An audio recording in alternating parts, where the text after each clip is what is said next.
Welcome to the English Christian Times. Let's go back to the start and to your home country of India and your home city of Mumbai, or when you were growing up, Bombay. Bombay. What are your memories from childhood like? What kind of upbringing did you have? Oh, I would say a warm family, typical Goan Mangalorean family. I have a priest in the family.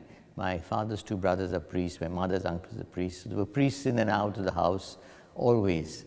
And the parish was the center of our life. So you were very comfortable around the priesthood from an early age? Very much, yes. And what kind of things were you interested in as a young boy growing up in the hugely diverse city, excitement all around you? What sparked your interest? I remember that we got on so very well. One of the things struck me that even when I look back at my childhood days, the harmony among people of different religions, I don't think we were even conscious that we were of different religions. We were so friendly. We took it for granted that you would go to the temple, I'd go to the church, somebody else would go to the mosque, and we never thought twice about any difference among us. And I was very interested in mathematics, science, and so then that was my field of interest. And did you think of becoming a doctor someday, or maybe an engineer? Yes. I wanted to become a scientist, really. Somebody who did research and got into Sputnik had just come. That was when I was in school. So we thought of space travel and rockets, and that was our the big thing we talked about. And so I wanted to get into that field. Wow. NASA was much known, and Apollo was beginning. So that was the atmosphere that we grew in, that I grew up. So a very exciting time to be growing up, and so many possibilities. The potentials were huge. But when did the idea then of a vocation or the priesthood first come into your mind? I guess the fact that there were so many priests in the family and so many priests visiting us, and important was we had a good parish priest, and his example, his leadership, his service, he became like a role model, and you wanted to be something like him. So everything together, you can't say at what point of time what's triggered it off, but the idea came and the idea stuck. I went to college, went to the university to specialize to get into science, and then the parish priest sent for my parents and said, he's wasting his time, please. But it sounds like you made the decision of the transition with ease, because if you were going for the vocation and the priesthood, you would be saying goodbye to any dreams you had of engineering or science or space or marriage. I must tell you that, being very honest, I thought that let me try it in that sense. Let me try because in the sense I did not fully give up the idea of really my love was science and physics and mathematics. That was my love. But then once I got into the seminary, I fitted in so well, and I felt so comfortable. I felt it answered my needs, and that gradually everything else faded off, and Christ became important, the church became important, service became important. And did you find it difficult at any stage? Because although you came from a solid foundation of a Catholic family, when young people are growing up, they question things, they struggle with their faith, and particularly because you were so interested in the world of science and mathematics, where many people will say, well, those two cannot marry, science and religion. So did you have any struggle within you? No, honestly, it forced me to maybe study theology more, to do more research, to discuss more. And the Vatican Council was happening soon after I joined. So that was really, perhaps began to answer the question. That was the right time. And if we skip forward, all the achievements that you had, all the councils you were a member of, and you became the Archbishop, and then it was Pope Benedict who announced you as Cardinal. Was that a daunting announcement when you realized the responsibility that was now on your shoulders? Yes, it was a big surprise and a bit of a shock. And I remember that the nuncio rang up and said, the Holy Father, and of course it was going to be announced publicly after about a week or 10, and I didn't believe it in a way. So I rang the nuncio, I remember, and I said, are you sure there's no mistake? I said, I was at 62, I think, I said, that's not the age when they make cardinals, they make them at 70. I'm going to announce it to the press. Is it okay? I remember I rang up just before that. I said, no, please, go ahead. So it was a surprise, shock, and gradually it dawned on me, yes. But what were the challenges that you were facing, or the Catholics in India were facing? When I took over, it was the idea really, I thought that the church had to become more vibrant. Bombay was is a big diocese, was a big diocese always, to make sure, with many priests, to animate the priests to work harder. And then there were the beginnings of tension at that time. And I saw that was not good for the country, not good for all of us, and not good for the Christian community, not good for the world also. And where we were an example of harmony, and this should not be lost, I felt. After Pope Benedict, of course, Pope Francis, when he was elected in 2013, I think only a month after he was in his position, that he announced that you would be one of the members of this Council of Cardinal Advisors, where you would advise Pope Francis on issues around the governance of the Church and reform as well. Was that a difficult task to go in and try and advise the Pope on reforming the Church when there was so many people at that time calling out for reform? Yes, there was a big call for reform, and I was 5 times a year we come for 3 days at a stretch and meet with the Holy Father, the 9 of us, now we are 6 of us. But the Pope every now and then also has got his own points to ask us about, and he said, I would like you to tell me on this and this and this. So every now and then, every meeting practically, he brings some point which he wants us to tell him about. And he participates just like one member. He puts up his hand and he says, I want to speak, ask this. And when you're talking to the Pope, even one-on-one, and you're talking about reform and you're advising him and you're talking about different issues, what is at the forefront of Pope Francis's mind when he's thinking of reform in the Church?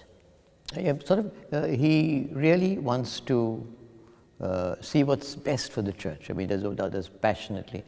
He has an objective to reform the Curia and going ahead. He knows there would be obstacles in the way, but right now, of course, the thing is how to make it effective. We saw this week the news from the Vatican Bank and the question marks around a lot of the transactions going over the years. When you look at that, do you think that kind of corruption in the Vatican can be weeded out? Yeah, now about this particular thing also, I have spoken to a few, those involved in it. It seems to me, first of all, exaggerated and misunderstood. This is what I'm not defending anything, and misunderstood what happened. And I believe that, I've been told there's an explanation for everything which would indicate that everything is about both. But I don't know the details. But we should really, I think it can be.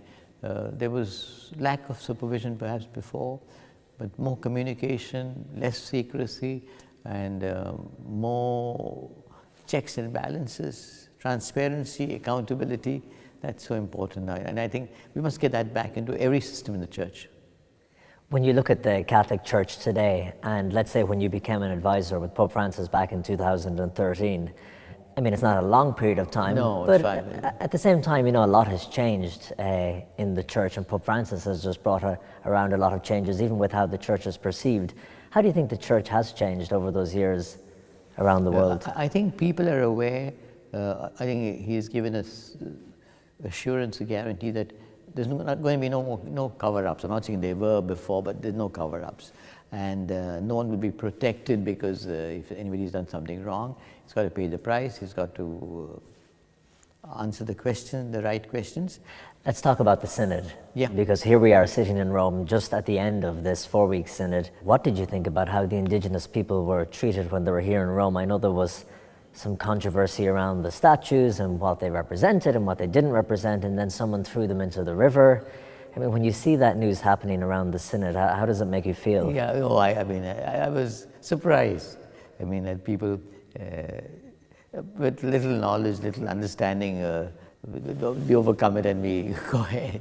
What do you think when you hear about that divide in the Church? Because I was looking at Twitter and Facebook, and when they were talking about these indigenous statues, and some faithful Catholics were saying they have no place in the Vatican gardens, they shouldn't be central to this, and they were calling the people heroes who dumped them in the river. And then on the other side you had other Catholics who were saying, no, this isn't what Pope Francis is calling for, we should be united. This is again something which is a sign that the Church is alive. I fully appreciate and understand why people are, that's I said, surprised. Some people will be upset because they don't know the full theological background, what Vatican II says. People are upset about religious dialogue. People are upset about, they feel you're compromising when you talk to people of other religions, when I have. And so there's been criticism of that also. But you see, we've got to, the world has moved ahead, theology has made progress, our own understanding of other religions made progress.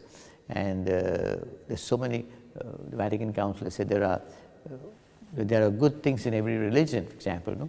And therefore we learn from them also. Now that would be a scandalous statement to say that we learn from other religions, but we learn from other. But it is true, people improve their spirituality, their theology, their understanding by dialoguing.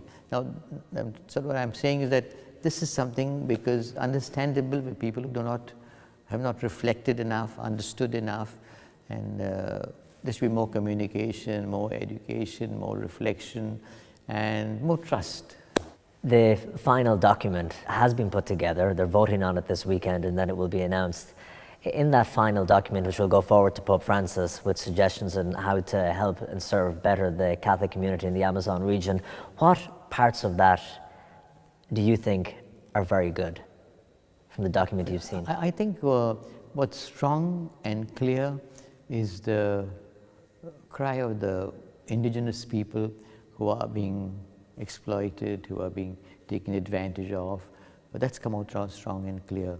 There's lots of proposals in it, Yeah. in different ways they can try and alleviate the problem of the shortage of priests and so on, but one of them being the ordination of married men, some in favour, some not. Yes. Would that be something that you would be Yes, in I would be, favour because I think that the present canon law does make provision for this, in the sense that it says it's an impediment if you have a wife to receive orders, but it's an impediment which can be dispensed by the Holy See, and it has been dispensed of.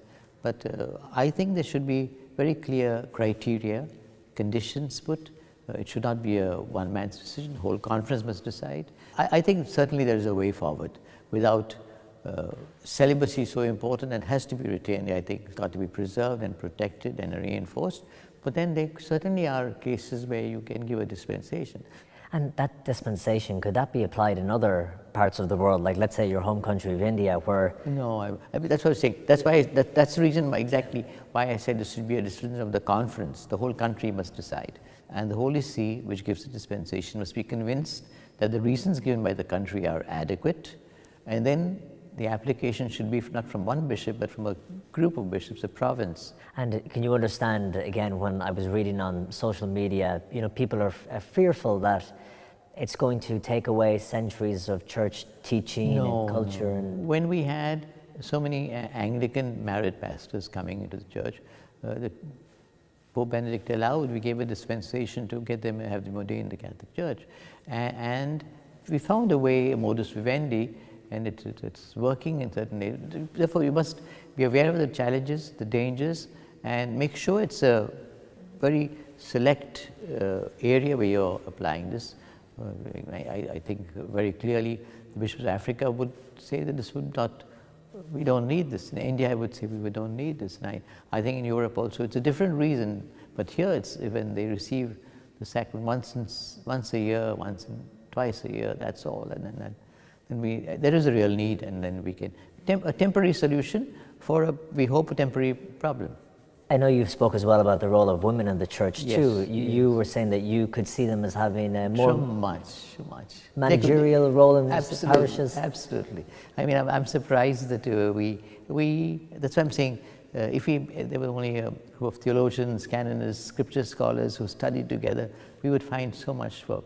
Women are doing so much, and there's not sufficient recognition. They could even be in charge of a parish community with a priest. So that's allowed by canon law. when you look at the document, do you think that there is a likelihood that Pope Francis will enact some of the recommendations in it? I think looking at his how he has treated other synods, without doubt he'll take this document very seriously. But this document is important for what it should not tie the Pope's hands. It should not push him too much. So that's I think the drafters should be careful. I was involved in the drafting of the family documents, so I know exactly how much we struggled, and so the Pope is free, and I'm sure he will quote a lot and take off from here. Finally, Cardinal, your life has played out across your city, across your country, but all over the world as well. The last time we met, it was on the border with North Korea, yes. Standing on the South Yes, Korean yes. side, when you were there for a conference about the unification of North and South Korea. So you have seen so many aspects of the church all over the world, your role as a priest, as an archbishop, and now as a cardinal. Do you still have a passion for what you do? Yes, very much, very much.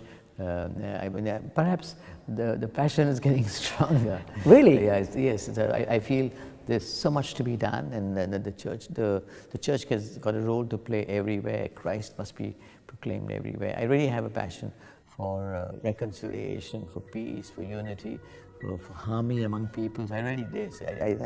I don't think it's getting warmer.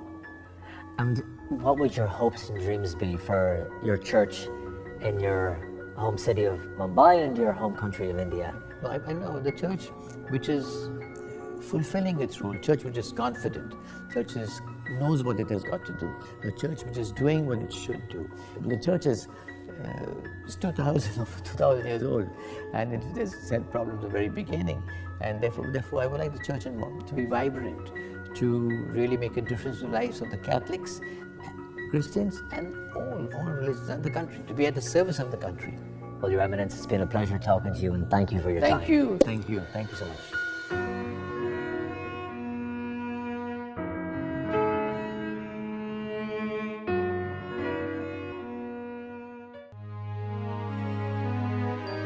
Welcome to English Christian Times.